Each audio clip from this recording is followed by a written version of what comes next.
Creep. To move slowly and carefully in order to avoid being heard or noticed. Nope, that's not right. Creep. A person who behaves obsequiously in the hope of advancement. Yep, that sounds about right. I have made no secret of the fact that I am not Kim Kardashian's biggest fan as a figure of pop culture and an icon in her own way because, yes, whether we like it or not, Kim Kardashian is an icon, she is a legend, and she will go down in history as a mover and shaker in her industry, similar to, for example, Marilyn Monroe from like the 50s. But Kim Kardashian is a strange creature, and although she is the envy of millions of people globally, whether it be for her fame, or her fortune, or her body, or her face, Kim K's life has been anything but ordinary. So Kimberly Noel Kardashian was born in Los Angeles, California on the 21st of October 1980 to parents Kristen May Horton and Robert Kardashian. Life began fairly normally for little Kim, albeit she was born into wealth and privilege due to her father's job as a successful lawyer. However, even from an early age, it seems that Kim had her eye on the prize. Kim wanted fame and fortune, and it seems that she knew she was going to get it. Here's a little clip that surfaced from 1994, I think it was at Kim's high school graduation or something like that, where Kim is proclaiming to everyone in the room and the camera that she is the most loved, that she is dope on a rope, and that she was glad someone was filming so that everyone could remember her when she was famous. I'm gonna get a tape of this because I hope you do so you can see me when I'm famous and older and remember me. Okay, we're gonna do this beautiful little girl. Excuse me, are you leaving? Okay. Okay. My name's Kim Kardashian. I'm the dopest on the ropest person in this class. I'm dope on a rope, and you should learn my vocabulary and stop Lorenzo because he's just jealous that I'm doper than he is, and that's just a fact. Everyone loves me, so I'm so popular, and everyone loves me. Kim wasn't alone in her hunt for fame and fortune. From what I've seen, it seems as though Kim takes very much after her mother Kris, and that Kris also wanted fame and fortune. If not for herself, then for her daughter. Now, if you thought that Kim unintentionally reached her goal of world domination by appearing on Keeping Up with the Kardashians, you'd be wrong. Kim's dogged determination to win worldwide fame started way before that TV show ever aired. Because Kim was born into wealth and privilege from the get-go, she also went to schools where her schoolmates were also children of nepotism, and thus Kim Kardashian became childhood friends with one Paris Hilton. Kim obviously noticed that her friend was beating her on the path to fame, with Paris starring in the hit TV show The Simple Life and then her own home video a few years later. So not to be outdone, Kim ingeniously jumped on Paris's coattails and began working as her closet organizer. She also worked for the likes of Lindsay Lohan, Nicole Richie, and Brandy as their closet organizer. She would also gather up the clothes that her celebrity friends no longer wanted and would sell them online. Now, this obviously was not going to achieve Kim her goal of worldwide fame and fortune, and Kim wasn't exactly content with being a lowly closet organizer, so Kim enlisted the help of her stepbrother at the time, Brody Jenner, who was, at the time, starring on the hugely successful reality show The Hills. Kim wormed her way onto the show, appearing in a few scenes such as Heidi Montag and Spencer Pratt's housewarming party. Frankie. Hi, Olivia. How are you? Wait, what is this? These are our jellyfish. This is really cool. We're the only people in America to have jellyfish. No way. Yeah. What are you doing for Memorial Day? Don't know yet. Just chilling. We're going to Vegas. But unfortunately for Kim, these scenes never made it to air. Now, Kim is no fool, and she must have realized that by clinging to childhood friend Paris, who by at this point was at the height of her fame, would help her get her own foot in the door of the rich and famous. So Kim again used her connections and managed to worm her way onto Paris's TV show, The Simple Life. And this happens to be one of her closets. I love this closet, it's so good. What's going on with it? That is if I ever go to India outfit.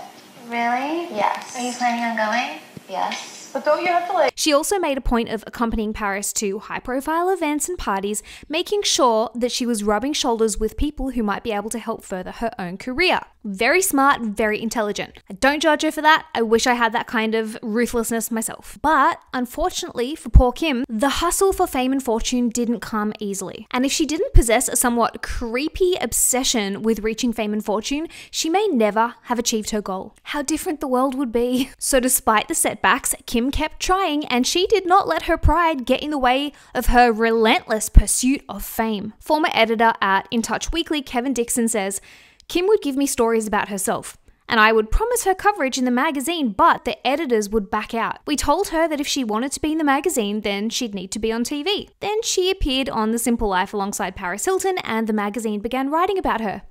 crafty. So it seems at this point that Kim was well on her way to achieving her goal, except that she wasn't. Her small debuts in her friends' reality shows came to nothing. But not to be put off, Kim kept trying. After Nick Lachey, who also happened to be at the height of his fame in 2006, divorced from Jessica Simpson, Kim was quick to make sure she was seen with him. Nick himself is quite negative regarding his experience dating Kim, saying that the two of them went on a date to the movies and no one knew about it.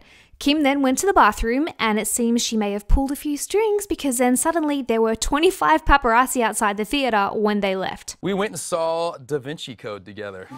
She left about halfway through. She left the date and halfway went to through? the restroom, and then shockingly there were 25 paparazzi when we left the theater. So you know, I think there were other things in play on our little rendezvous. Now it seems as though after that Nick didn't contact Kim again, so they never officially began dating. Perhaps he felt as though he couldn't trust her after she allegedly called the paps, so Kim was back to square one. Then came her big break. Between 2002 and 2006, Kim was dating the rapper Ray J, with her friend Paris Hilton's home video catapulting her to worldwide fame. In 2007, Kim's very own home video was released starring both herself and Ray J. Now, when the production company was first in talks regarding releasing this home video to the public, it is apparent that Kim wanted nothing to do with it. She filmed this video for herself and did not intend on the world seeing it. Fair enough. She and her lawyers even initially sued the production company because they did not want this released, but ultimately, in the end, it seems as though they settled and the tape was indeed released. Now, this home video was released a long time ago. It is in history and it should stay there. Except that it's not.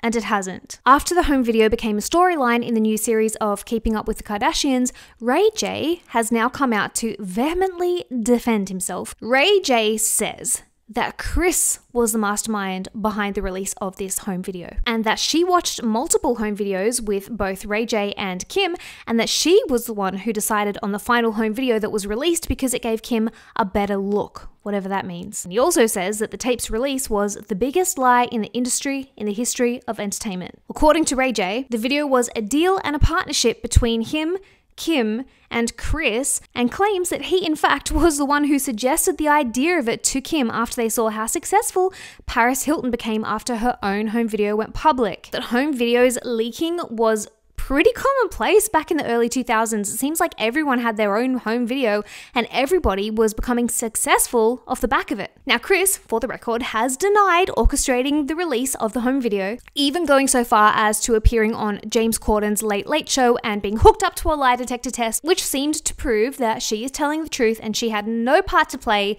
in this home video being released. However, guys, let's be totally honest here and acknowledge the fact that Kris would have known prior to going on the show that she was going to be hooked up to a lie detector test and that she was going to be asked this very question and that she was going to be proven innocent, because I highly, highly doubt she would have gone on the show completely blind to all this. It's quite controversial. So whether Kim and Kris were in fact the masterminds behind this home video's release, which in my humble opinion would be a very risky way to achieve fame and fortune, or whether it was indeed leaked and Kim was a victim, the fact remains that Vivid Entertainment, who released the tape, needed to have the permission of both Kim and Ray J before the tape ever went into production, which they clearly got. Who knows what really went down, although it is reported that Kim earned $5 million from the release of the tape. It is also very interesting to note that Keeping Up with the Kardashians first aired in October 2007, only a few months after the home video was released.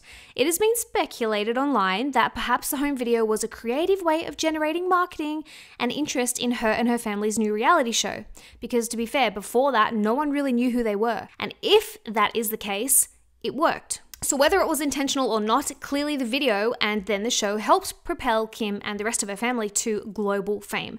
And in the process, it also totally destroyed Kim's friendship with her childhood friend, Paris Hilton. Paris allegedly didn't believe that Kim's home video was leaked, and eventually it led to her show, The Simple Life, being cancelled, and the production company behind The Simple Life created Keeping Up with the Kardashians instead. Very interesting. I think we all know someone who has used other people to climb the ladder of success and then disposed of those people when they were no longer useful to them. Is Kim one of those people?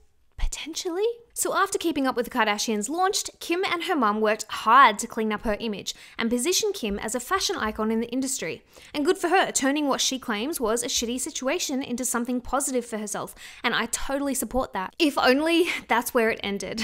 But it didn't. Instead of using her newfound fame and fortune for good, Kim and her family have essentially single-handedly changed the beauty standards for the worst, not to mention Kim's alleged sneaky bitchy side and the way she manipulates not only her own image, but that of her children. Let's get into it. So recently a clip has been released that is allegedly a voice note that Kim left on Ray J's answering machine back in the day, calling him disgusting, a sick human being, and desperate for attention. But she doesn't stop there. She also goes on to call the legendary Whitney Houston, who Ray J dated on and off for several years, an old hag and a crackhead. Now, we don't know what drove Kim to leave a voice note like that on Ray J's answering machine, but it doesn't paint her in a very nice light. Kim tries really hard to maintain the image of a sweet, friendly, personable fashion icon, but we have seen her mask slip on occasion. Tonight. When the shoots okay, no. Get the out of here and go. Get the out of here and go. No one wants you in the shoot. I'm planning it. You guys just be nice to each other. So we don't want you in the shoot. Shut up. Maybe if you had a business that you were passionate about, then you would know what it takes to run a business, but you don't. So don't even act like you know what I'm talking about. Courtney to not be so annoying with the stick up her ass like she runs this because she doesn't. She's the least exciting to look at. So she can be out. Don't be Rude. Are you kidding me? I swear to God, stop. don't be What are you throw doing? the thing on me. I'll hurt you. Don't do that. Stop. Oh my God. Kim is a human, and humans have emotions, and sometimes those emotions are negative, and that is okay. So then there is the disastrous consequence that Kim achieving her goal of worldwide domination has had on women everywhere. We're talking beauty standards. When Kim burst onto the scene in the early 2000s, she had a curvy but natural body. Then she realized that the public and the media were making a big deal about the junk in her trunk. I mean, even her own mother couldn't help but acknowledge her hiney. So Kim did as Kim does best, capitalized on it, and monetized her most famous asset. Apparently, she even has her butt insured for like a couple of $1 million. Rumors abound that Kim underwent a BBL in order to highlight her butt and make it even bigger, and judging from these pictures of Kim's figure before fame versus her figure post-fame, I can see why. Her butt ballooned, whereas the rest of her got smaller. It's not the way bodies usually work. However, if you had had the fat sucked out of your stomach and your back and re-injected into your butt, it would make sense. Kim maintains that she's never done anything to her famous body aside from diet and exercise, and that her butt just grew and her waist just shrunk naturally. Now, I'm not going to sit here and call Kim a liar because I wasn't there. I'm not her plastic surgeon. I don't know what she has or hasn't had done, and quite frankly, I don't want to get sued.